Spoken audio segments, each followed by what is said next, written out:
नमस्कार दोस्तों, क्राइम तक में आप सबका स्वागत है। मैं हूं सुप्रतिम बैनर्जी। महज 1.5 साल के किसी बच्चे में आखिर कितनी जान होती है? आप कहेंगे कि बच्चे में, इतने छोटे बच्चे में भला कितनी और क्या जान होगी? ये तो बहुत ही नाजुक होते हैं। और ऐसे ही किसी छोटे बच्चे के जिस्म पर अगर 90 या फिर उससे भी ज़्यादा चोटों के निशान हो तो आप क्या कहेंगे? ये बात हैरान करने वाली है। सुनकर ऐसा लगता है कि शायद बच्चा किसी भयानक एक्सीडेंट का शिकार हुआ है जिसमें उसके जिस्म पर बहुत सारी चोटें लगी हैं। लेकिन सच ये है कि ये मामला एक्सीडेंट से कहीं आगे की है, क्योंकि इस बच्चे के शरीर पर जो 90 या फिर उससे भी ज़्यादा चोटें लगी हैं, वो चोटें किसी एक्सीडेंट का रिजल्ट नहीं है, नतीजा नहीं है, बल्कि इसके पीछे है एक भयानक साजिश। एक ऐसी साजिश जिसमें उस बच्चे के बेहद करीबी लोग शामिल हैं। रोंगटे खड़े करने वाली ये कहानी है केरल के तिरुवनंतपुरम ज़िले की। तिरुवनंतपुरम ज़िले में एक कस्बा पड़ता है जिसका नाम है नेदुमंगड। इस नेदुमंगड कस्बे के सरकारी अस्पताल में 29 मई यानी पिछले महीने की बात है, ये 29 मई, एक कपल भागा भागा आता है जिसकी गोद में ये 1.5 साल का बच्चा है।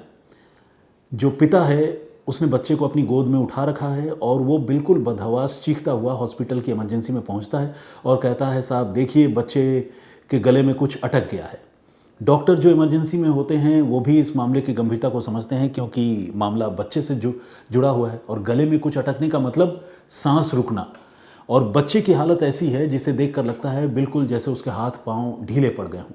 डॉक्टर फ़ौरन उस बच्चे को अटेंड करते हैं और जो भी किसी इंसान में लाइफ के जो साइंस होते हैं, चाहे वो दिल की धड़कन हो, नब्ज़ हो, आँखों की पुतलियों का हिलना हो, ये सारी चीज़ें डॉक्टर बहुत माइन्यूटली एग्जामिन करते हैं और एक एक करके जितने साइंस होते हैं उन सारे साइंस में बच्चे के मामले में डॉक्टरों को निराशा हाथ लगती है। उनको लगता है कि शायद ये बच्चा ज़िंदा नहीं है। वो अब बच्चे को रिकवर करने की पूरी कोशिश करते हैं। कई बार ऐसा होता है कि साइंस जो है वो प्रॉपर शो नहीं होता है, लेकिन जान कहीं होती है तो उसको फिर CPR देने की कोशिश होती है। बच्चे को पूरी तरह से रिकवर करने में वहाँ के डॉक्टर्स ताकत लगा देते हैं, लेकिन आखिरकार बहुत ही बुरी बात या बुरी खबर सामने आती है, वो ये कि बच्चे की मृत्यु हो जाती है। डॉक्टर उस बच्चे को मुर्दा करार देते हैं और इसी के साथ, चूँकि ये मामला एक बच्चे के एक्सीडेंटल डेथ का है, तो पुलिस को इन्फॉर्म किया जाता है। हॉस्पिटल का नाम है MCH, सरकारी अस्पताल है। तो MCH के जो डॉक्टर्स हैं, जो अथॉरिटी है, वो पुलिस को इसके बारे में जानकारी देते हैं। इस बीच बच्चे के माँ बाप से बातचीत होती है। माँ और बाप दोनों बच्चे की मौत की खबर सुनकर जो है पागलों की तरह बदहवास व्यवहार करने लगते हैं। बिल्कुल उनकी हालत ख़राब हो जाती है।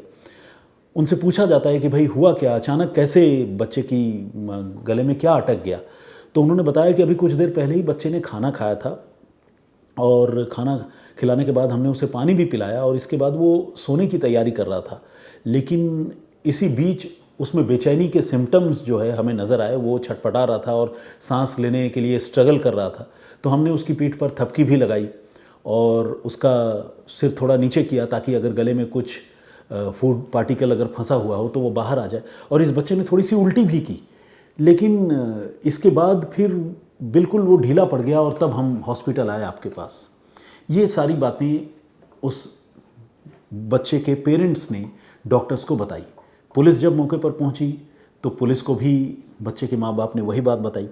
इस बीच जब उस परिवार के लोगों से और ज़्यादा बातचीत शुरू हुई तो जो बच्चे के पेरेंट्स हैं उसमें जो महिला है, यानी बच्चे की जो माँ है, उसके पेरेंट्स यानी बच्चे के नाना और नानी, उनके बारे में पता चला। और ये पता चला कि जो बच्चे की माँ है उसका नाम है अखिला, वो अपने पति के साथ, जिसका नाम अशकर है, अलग रहती है बच्चे को लेकर। और जो अखिला के मम्मी पापा हैं वो वहीं उसी टाउन में, नेदुमंगड में किसी दूसरी जगह पर रहते हैं। तो जब खबर उन तक पहुंची कि उनके नाती का निधन हो गया है, ग्रैंडसन का निधन हो गया है, मौत हो गई है, तो वो भी भागे भागे अस्पताल पहुंचे। पुलिस वालों से भी उनकी बातचीत हुई। पुलिस वालों ने बच्चे के ग्रैंड पेरेंट्स से भी बातचीत की। बच्चे के ग्रैंड पेरेंट्स ने जब पुलिस से बातचीत की तो उन्होंने एक अजीब सी बात कही। उन्होंने पुलिस से ये कहा कि ये बच्चा बीच बीच में हमारे पास भी रहता है। असल में हमारी जो बेटी है, इस बच्चे की माँ अखिला, उसके पति की मृत्यु हो चुकी है और पति की मृत्यु होने की वजह से अखिला जो है वो अकेली है और साथ में उसका ये बच्चा है। और अखिला इन दिनों जिसके साथ रहती है, अशकर, वो उसके साथ अखिला की अभी शादी नहीं हुई है, दोनों लिव इन में रहते हैं, लेकिन चूंकि दोनों एक दूसरे से प्यार करते हैं और हस्बैंड वाइफ की तरह उनका रिलेशन है, तो हमारी ओर से भी इस रिलेशनशिप पर कोई बहुत ज़्यादा ऐतराज़ नहीं है। लेकिन ये बच्चा जो है वो बीच बीच में हमारे पास आता जाता है, यानी अपने नानी के घर आता जाता है, और जब भी हमारे पास आता है तो बहुत ही खुशमिजाज, खुशहाल रहता है, खेलता रहता है और बहुत ही सेफ़ एंड साउंड रहता है, उसे किसी बात की कोई दिक्कत नहीं होती। लेकिन हमने ये गौर किया है, ये देखा है कि जब भी वो अपने पेरेंट्स के पास यानी अखिला और अशकर के पास जाता है तो उसे कहीं ना कहीं चोट लग जाती है। अभी कुछ रोज़ पहले उसके दोनों हाथ टूट गए थे। वैसे भी आप इन तस्वीरों में देख सकते हैं, जो क्राइम तक के दर्शकों के लिए अभी स्क्रीन पर अवेलेबल हैं। इन तस्वीरों में आप देख सकते हैं कि बच्चे के दोनों हाथ में प्लास्टर है।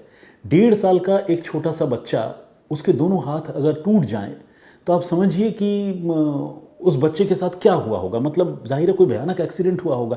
तो बच्चे के मम्मी पापा से जब बच्चे के ग्रैंड पेरेंट्स ने भी इस बारे में सवाल जवाब किया था तो ये बताया उन्होंने कि बच्चा जो है वो साइकिल पर खेल रहा था और साइकिल से खेलते खेलते सीढ़ियों से नीचे गिर गया, जिससे उसके दोनों हाथ टूट गए। तो जाहिर है ये एक्सीडेंट का मामला था, तो घर वालों ने उस समय बहुत ज़्यादा शक भी नहीं जताया। लेकिन इसके बाद इस तरह के कई इवेंट्स हुए, कई इंसिडेंट्स हुए जिसमें बच्चे के शरीर पर अलग अलग वक्त पर अलग अलग चोटें लगती रही, और ये एक सिलसिला सा चल रहा था जिसमें बच्चे के कभी हाथ पांव टूट जाते थे, कभी सिर फूट जाता था, कभी किसी जगह गहरा घाव हो जाता था, कभी कोई इंटरनल इंजरी हो जाती थी। तो बच्चा काफ़ी मुश्किलों से गुजर रहा था, और विडंबना या तकलीफ़ या संयोग जो कहे वो ये था कि अखिला और अक्षर यानी अपने मम्मी और सौतेले पापा के साथ रहते हुए ही बच्चे के साथ इस तरह की घटनाएं होती थी। जब वो अपने नाना नानी के साथ रहता था तो ऐसा कुछ नहीं होता था। ये बात जब पुलिस को पता चली तो पुलिस का थोड़ा माथा ठनका।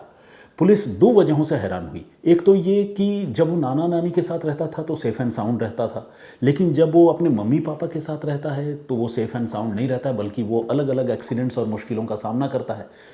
और जो एक और हैरान करने वाली बात थी वो ये थी कि बच्चे का जो पिता है वो उसका सगा बाप नहीं था, सगा पिता नहीं था, बल्कि सौतेला पिता था। ये भी एक एलिमेंट था पुलिस के मन में शक को और बढ़ाने का, शक पैदा करने का। तो बच्चे के शव को तो अब पुलिस ने रिकवर कर लिया था, और रिकवर करने के बाद उसे पोस्टमार्टम के लिए भिजवा दिया गया। तो जब पोस्टमार्टम हुआ तो सबसे पहले तो यही बात क्लियर हो गई कि बच्चे को कोई एक्सफिक्सिया की शिकायत नहीं थी, यानी उसके गले में कोई चीज़ अटक गई हो, सांस की नली में कोई चीज़ फंस गई हो जिसकी वजह से बच्चा सांस नहीं ले पा रहा हो और वो कोलैप्स कर जाए, उसकी डेथ हो जाए, ऐसा कुछ नहीं था। ऊपर से पोस्टमार्टम करने वाले डॉक्टरों ने जो ऑब्जर्वेशन दिया, उस ऑब्जर्वेशन के बारे में जानकर आपके रोंगटे खड़े हो जाएंगे। उस बच्चे के पूरे जिस्म पर 90 से ज़्यादा, जिसका जिक्र मैं पहले कर चुका हूँ, चोटों के निशान थे। और ये ऐसी चोटें थी जो बिल्कुल रिसेंट थे, ताज़े थे, और कुछ ऐसी चोटें भी थी जो पुरानी थी, और धीरे धीरे वो चोट और उनके निशान जो है वो ठीक हो रहे थे। कैसी चोटें थी? जो एक्सटर्नल इंजरी थी उसके बारे में तो मैं आपको बताऊंगा। पहले ये देखिए चोटों की गंभीरता क्या है। सिर में चोट लगी थी बच्चे के, और वो चोट जो है वो फैटल साबित हुई, यानी जानलेवा साबित हुई।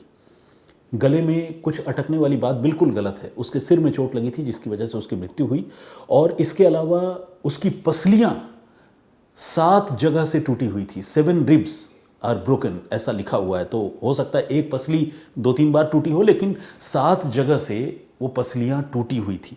इसके अलावा जिस्म के अलग अलग हिस्सों में बेहिसाब चोटों के निशान थे, और सबसे शॉकिंग, सबसे दुखद, दर्दनाक वो ये कि बच्चे के जो जेनाइटल्स हैं, मतलब प्राइवेट पार्ट, उन्हें जला दिया गया था। इस छोटे से प्यारे से बच्चे के साथ कितनी ज्यादती हुई ये आप सोचिए। और जब ये सारी चीज़ें डॉक्टरों के एग्जामिनेशन में, पोस्टमार्टम रिपोर्ट में सामने आई, तो फिर ये बात क्लियर हो गई कि बच्चे के जो कस्टोडियन हैं, उसके मम्मी और पापा, वही इस बच्चे की इस बदहाली और दुर्दशा के लिए, उसकी मौत के लिए जिम्मेदार है। पुलिस ने फ़ौरन बच्चे के सौतेले पिता अशकर को गिरफ्तार कर लिया और साथ ही अखिला को गिरफ्तार कर लिया। इनको हिरासत में लेने के बाद जब इनसे पूछताछ शुरू हुई तो फिर जो कहानी सामने आई वो बड़ी शॉकिंग है।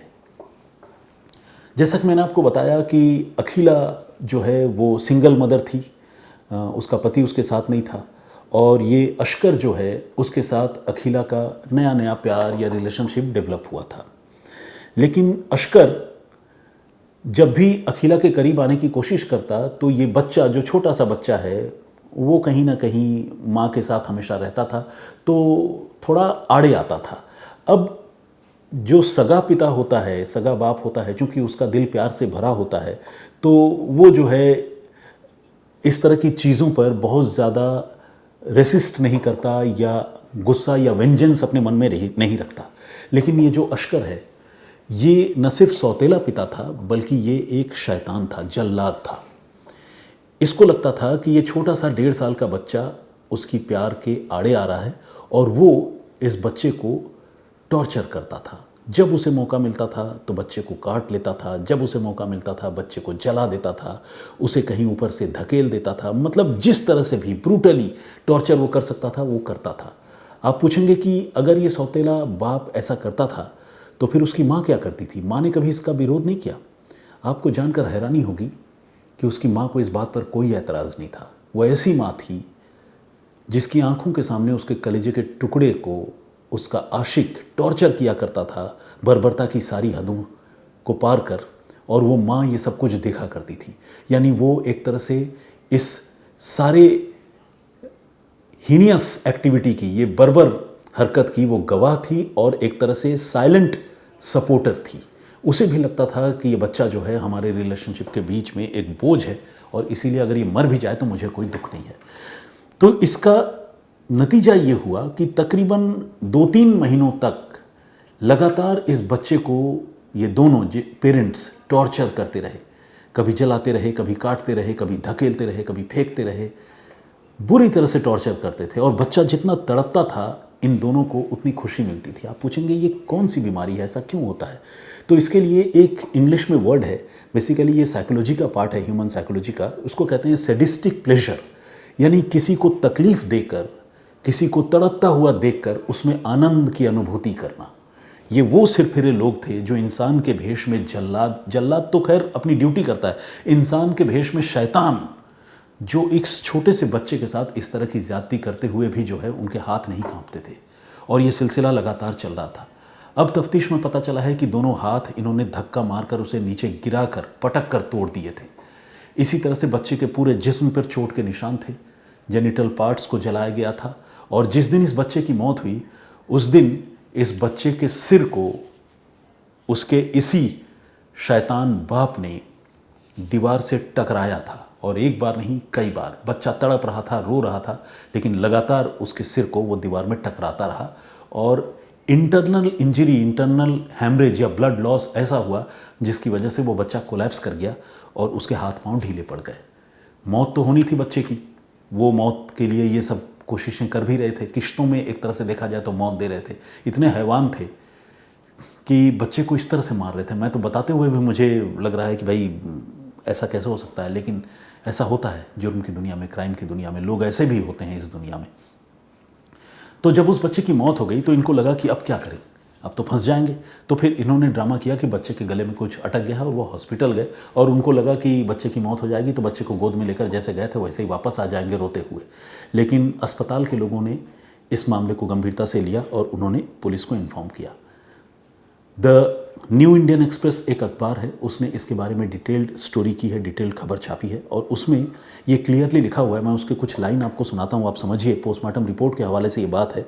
The examination found extensive internal and external wounds including the fatal head injury, multiple fractures including 7 ribs, severe internal bleeding and injuries at different stages of healing. यानी चोट तो है ही, कुछ चोटें ऐसी भी हैं जो अलग अलग स्टेज ऑफ हीलिंग में है, मतलब ठीक हो रही हैं। तो ऐसा तब होता है जब किसी के शरीर में लगातार जुल्म ढाए जाए, मतलब एक चोट 2 महीने पहले लगी, फिर 1 महीने पहले, फिर 2 हफ्ते पहले, वो सारी चोटें जो है वो धीरे धीरे हील होती रहती हैं, फिर नए चोट लगते हैं। तो इस तरह से इस बच्चे को ये लोग टॉर्चर कर रहे थे। अब इस मामले का खुलासा हो गया है। पुलिस ने इनकी निशानदेही पर उन्हीं के घर के आसपास के कुछ जगहों से बच्चे को सताए जाने के लिए जिन चीज़ों का भी ये इस्तेमाल करते थे, चाहे वो सुई चुभोने वाली कोई चीज़ हो या उसे जलाने वाली कोई चीज़ हो, उन सारे लाइटर्स और तमाम चीज़ें जो एक छोटे से बच्चे को सताने के लिए ये इस्तेमाल करते थे, उन सारी चीज़ों को भी पुलिस की टीम ने जाकर इनकी निशानदेही पर रिकवर किया है। इनसे जो पूछताछ हुई है, शुरुआती पूछताछ में इन्होंने अपना जुर्म कबूल कर लिया है और पुलिस ने इस केस को सक्सेसफुली सॉल्व कर लिया है। लेकिन इस केस की सीवियरिटी यानी इस केस की गंभीरता ऐसी है जिसके बारे में सोचना और जिस पर यकीन करना मुश्किल लगता है। आपका पॉइंट ऑफ व्यू क्या है? ऐसे माँ बाप और ऐसे वासना में अंधे लोगों के बारे में आप क्या सोचते हैं? प्लीज़ हमें कमेंट करके ज़रूर बताइएगा। जो प्रीवियस स्टोरी मैंने आप लोगों को सुनाई थी उसमें हमने एक डेवलपिंग घटनाक्रम के बारे में आपसे जिक्र किया था और आपको बताया था कि किस तरह से दिल्ली के पास गाज़ियाबाद में एक नौजवान लड़के का चाकुओं से हमला करके हत्या कर दी गई और उस हत्याकांड में जिस लड़के पर इल्ज़ाम लगा उसके पिता पर उससे भी ज़्यादा संगीन इल्ज़ाम है कि उसने अपने बेटे के दोस्त की हत्या करने के लिए भड़काया। पुलिस की तफ्तीश में वो बात सामने आई थी। बहुत सारे लोगों ने उस मामले पर कमेंट किया है, तो आइए कुछ लोगों के कमेंट्स जो है वो पढ़ते हैं और कुछ सवालों के जवाब भी देते हैं, जैसा कि हमारी रोज़ की परिपाटी रही है। जोसेफ केआरएस ने कमेंट किया है, लेकिन इनका कमेंट जो है ऑब्वियसली पॉलिटिकल होने के साथ साथ कुछ रिलीजियस हेट्रेड से भी जुड़ा हुआ है, तो इसीलिए मैं इस कमेंट को नहीं पढ़ना चाहूँगा। एनीवे, रेखा बभोर जी ने कमेंट किया है। उनका ये कहना है कि बहुत ही दुख भरी कहानी थी। जगदीश चांडेगड़ा जी ने कहा है कि भाई आपने इस पर कहानी सुनाने में हिम्मत दिखाई है और इसके लिए धन्यवाद। और इस कहानी में पूरा परिवार शामिल है, मतलब जिस नौजवान पर एक दूसरे नौजवान के कत्ल का इल्ज़ाम है, चांडेगड़ा साहब का कहना है कि उसके पूरे परिवार के लोग इस कत्ल के मामले में दोषी हैं, गुनहगार हैं। हर्षित ब्योहर के नाम से एक आईडी है, उन्होंने भी कमेंट किया है और उन्होंने एक इमोजी भेजी है। सुमित सौरभ का कमेंट है, उन्होंने कहा है कि समाज निर्माण में मिलकर साथ दे, अकेले न क्राइम करने से कुछ होता है, न शिक्षा का प्रसार होना चाहिए और सही विकास का भी। इन्होंने बहुत पॉजिटिव बात लिखी है। उन्होंने कहा है कि समाज को अगर अपराध मुक्त करना है तो सारे लोगों को साथ आना होगा, नफ़रत के साथ साथ गुस्से पर भी काबू रखना होगा और पढ़ाई पर बहुत ज़्यादा जोर देने की ज़रूरत है। एडुकेटेड होना बहुत ज़्यादा ज़रूरी है। अभिषेक पांडे ने कमेंट किया है और उन्होंने कहा है कि सर मैं आपके सारे क्राइम की कहानियाँ सुनता हूँ और मैं भी आपका बहुत बड़ा फ़ैन हूँ। Thank you very much, I am grateful.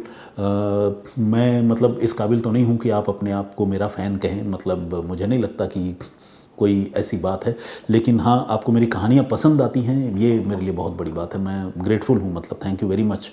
केरा बिल क्राफ्ट के नाम से एक आईडी है, very satisfactory action by police. उनका ये कहना है कि अगर इस तरह से पुलिस कार्रवाई करेगी, कड़ी कार्रवाई, तभी लोग अपराध करने से डरेंगे। सुमित सौरभ ने भी कमेंट किया है और उन्होंने कहा है कि इस बात से ठुकराया नहीं जा सकता कि इस कहानी से सीख मिलती है और सीख यही है कि एडुकेशन बहुत ज़्यादा ज़रूरी है। सुमेर सिंह ने भी कमेंट किया है, really today you are looking so smart, god bless you. Thank you very much Sumer ji, बहुत धन्यवाद आपका। सचिन यादव जी, इनके कमेंट्स जो हैं वो थोड़े से ऑफ बीट किस्म के होते हैं।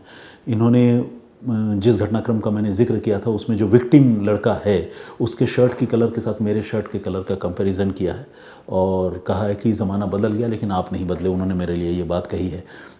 भागीरथ बिश्नोई ने कमेंट किया है, बहुत बहुत धन्यवाद आपका। मोहम्मद एहसान का कमेंट है और इसके अलावा मेजर प्रताप ने कहा कि पिता ने बोला तो घर भी। अच्छा, मेजर प्रताप ने कमेंट किया है, उन्होंने कहा है कि अगर बेटे को कत्ल करने के लिए बाप ने उकसाया तो उसका घर भी टूटना चाहिए, यानी उस पर बुलडोज़र चलना चाहिए। मोहम्मद जैद ने कमेंट किया है, बहुत स्वागत आपका, प्रिंसेस हैं। इन्होंने भी कुछ मतलब रिलीजियस हेट से रिलेटेड कमेंट किया है, तो मैं इस कमेंट को नहीं पढ़ना चाहूँगा। इसके अलावा गौरी शरण मिश्रा ने कमेंट किया है, अगर मामला दिल्ली का होता तो आरोपी बच जाता है, इनका ये कहना है। ऑब्वियसली देखिए, हर स्टेट के सरकार के काम करने का तरीका अलग होता है। बेशक दिल्ली में भी उसी पार्टी की सरकार है जिस पार्टी की सरकार उत्तर प्रदेश में है, लेकिन गवर्नेंस के तरीके में फ़र्क तो दिखता है। तो इसके अलावा मिक माही नाम के हमारे एक दर्शक हैं, या हमारी एक दर्शक हैं, उन्होंने भी कमेंट किया है और उन्होंने कहा है कि इस मतलब उन्होंने एक और घटना का जिक्र किया है। सऊद अली ने भी कमेंट किया है और उन्होंने कहा है कि भदोही चोर बाज़ार कॉलोनी की दुकान है क्या? भदोही चोरी बाज़ार कॉलोनी की दुकान है क्या? एनीवे ये क्या कहना चाह रहा है मैं उस बात को समझ नहीं पाया, लेकिन तरन्नुम शेख ने भी कमेंट किया, उन्होंने कहा कि स्टोरी सिर्फ स्टोरी। एनीवे चलिए ठीक है, thank you very much all of you इतने सारे कमेंट्स करने के लिए और अपनी बातें रखने के लिए। आज जो घटनाक्रम मैंने आप लोगों को बताया है, सुनाया है, उस पर आपकी राय क्या है प्लीज़ कमेंट करके ज़रूर बताइएगा। मैं फिर हाजिर होऊंगा किसी और कहानी, किसी और वाक़े के साथ। तब तक अपना बहुत ख्याल रखिए, सुरक्षित रहिए। जय हिंद, जय भारत।